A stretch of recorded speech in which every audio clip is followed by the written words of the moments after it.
Коронавирус эмне жоготтук, эмне таптык? Өткөн бир канча айлардан бери жер жүзүнүн көпчүлүк бөлүгү коронавирустун айынан жабырланып келүүдө. Жашоо тиричилиги токтоп, бүгүнкү күндөгү адам баласы бир бейтааныш жагдай менен күрөшүп жатат. Күндөлүк турмушун кайра калыбына келтирүүгө дагы убакыт керек болот.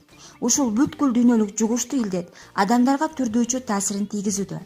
Кээ бир адамдар аны дүйнөгө ойроңдук алып келүүчү оору катары эсептешсе, ал эми башка бирөөлөр аны адамдарга сабак үйрөтүүчү жана алардын мүнөзүндөгү кандайдыр бир оң түргө өзгөртүп келүүчү курал катары ойлоп жатышат.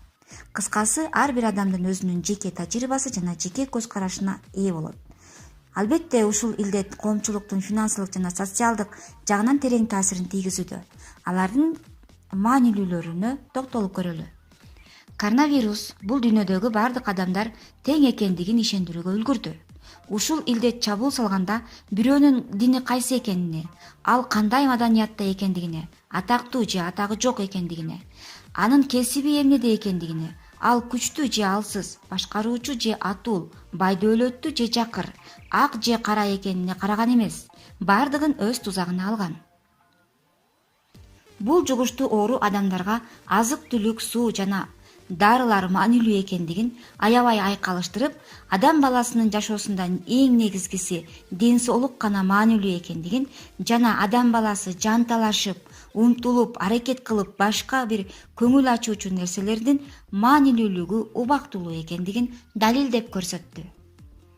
Адам баласынын бири-бири менен канчалык тыгыз байланышкандыгы жана бир адам башка адамга канчалык терең таасири болушу мүмкүндүгүн дагы коронавирус далилдөөгө үлгүрдү.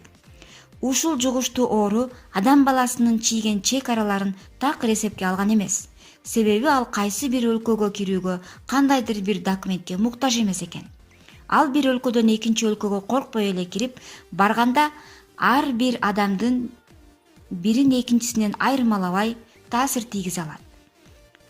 Бул илдет колунда бүт бардык шарттары болгон тайпаны алардын мурда эч кандай кыйналбаган кээ бир кыйынчылыктарга кириптер кылган. Натыйжада ошол колунда бүт бардык шарттары бар тайпа дагы бир өмүр бою кыйынчылыктарда жашаган адамдар үчүн кандайдыр бир камкордук сезими пайда болгон. Коронавирус илдети ушул жашоонун алсыздыгында айкалыштырып жана өтө эле текебер, көйрөңдөнгөн, күчтүү жана байдөөлөттүүлөрдө дагы колунда жокторго жана жакырларга көмөк көрсөтүү сезимин козгогон. Коронавирус үй бүлөлүктүн маанилүүлүгүн да айкалыштырып, азыр адамдардын алардын түпкү кирешеси алардын үйүндө отурган жубайы, балдары жана бир туугандары экендигин, ар дайым кыймылдаткыч сыяктуу алектенип бир гана акча табуу маанилүү эмес экендигин аябай күчтүү сезим менен басып пайда кыла алды. Ушул илдет көптөгөн бийликте отургандардын жүзүн да ачып салды. Тагыраак айтканда, бале кырсыктын учурунда алар кандай башкаруучу болуп чыгышты? Акыл парасат, токтоолук жана сабырдуулук менен өз коомуна жетекчилик кылганбы?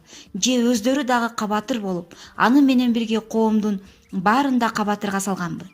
Коронавирус ким канчалык ачкөз, байлардын акы, укуктары жана башкалардын укуктары тебеленүүчү, өзүмчүл экендигин же ким башкаларга камкор болгон адамдардын жалпы мүнөздөрүн да ашкерелеп салды. Базарларда, бейтапканаларда жана башка элдик мекемелерде дал ушундай мүнөздөр даана айкындалган. Коронавирус адамдардан обочолонуп, жашоого мажбур кылганда, анын жарык дүйнөгө келүүсүнүн түпкү максаты эмнеде экендигин ойлонуусуна да мажбур кылган. Көптөгөн адамдар өздөрүнүн чыныгы жаратуучусунан алдына жыгылып, өздөрүнүн күнөөлөрүн мойнуна да алышты. Бир топ адамдар башка адамдарга кызмат кылууда ушул жашоонун бир максаты экендигин түшүнүп калышты. Бүгүнкү күндөгү адам балдары эл аралык деңгээлдеги бул сыяктуу илдетке көптөн бери туш боло элек болчу. Бул жугуштуу оору бир нерсени баары бир айкындаштырып салды. Негизинен Алла Таала гана дүйнөнү башкарып, аны көзөмөлдөп жатат. Кандайдыр бир дүйнөлүк башкаруу же өнүккөн мамлекет эмес. Бул дүйнөдөгү бир дагы иш Алла Тааланын уруксатысыз боло албагандыктан, бул жугуштуу оорунун келүүсү да Алла Тааланын уруксаты менен гана болду. Ошентсе да ага Алла Таала өзү каалаганын себепчи кылган болушу керек. Убакыт ушул жугуштуу оорунун келип чыккан себебин да бир күнү далилдеп көрсөтүшү мүмкүн. жана дүйнөлүк башкаруучулар өздөрүнүн акыл эсине жараша ага өздөрүнүн реакцияларын да билдирип турушат. Бирок ушул жугуштуу оору бир жолу бүткүл дүйнөгө дүрбөлөң салып жибергенин эч ким четке кага албайт. Натыйжада адам баласы өзүнүн чыныгы жаратуучусун таанып алат да жана башка адамдарга кызмат кылуу өзүнүн эрежеси экендигин толук түшүнөт деген үмүттөбүз. Иншаллах.